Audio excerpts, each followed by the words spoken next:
आहेत आणि त्यांची घोषणा आता बाकी राहिली आहे। तर भिवंडीमधून देखील सपाचे रईस शेख हे देखील विजयी झालेले आहेत। अत्यंत महत्त्वाची बातमी आहे। परतूरमध्ये भाजप आणि ठाकरे गटामध्ये सध्या अटीतटीची लढत आहे। परतूरमध्ये आपण पाहतो, त्याचबरोबर मेहकरमध्ये ठाकरे गटाचे उमेदवार सिद्धार्थ खरात यांनी देखील आता विजय मिळवला।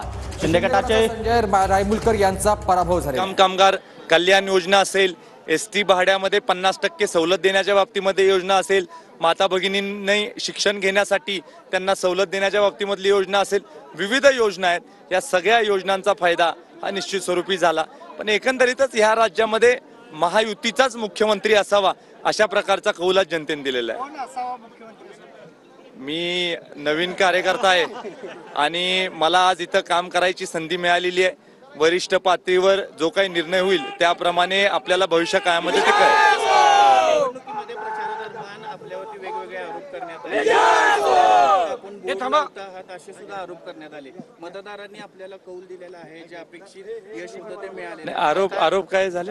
आपण फक्त जे काम आहे त्याचे बॅनर लावले जात आहेत, पण काम होत नाहीत असे आरोप करण्यात आले। पण ज्या पद्धतीनं कराड दक्षिणच्या मतदारांनी आपल्याला कौल दिलेला आहे, येणाऱ्या काळामध्ये या मतदारांच्या सगळ्या अपेक्षा पूर्ण होतील का?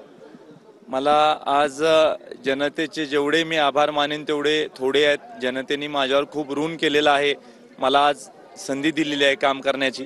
खूप वैयक्तिक प्रकारची माझ्यावर टीका झाली, खालच्या प्रकारची टीका माझ्यावर झाली।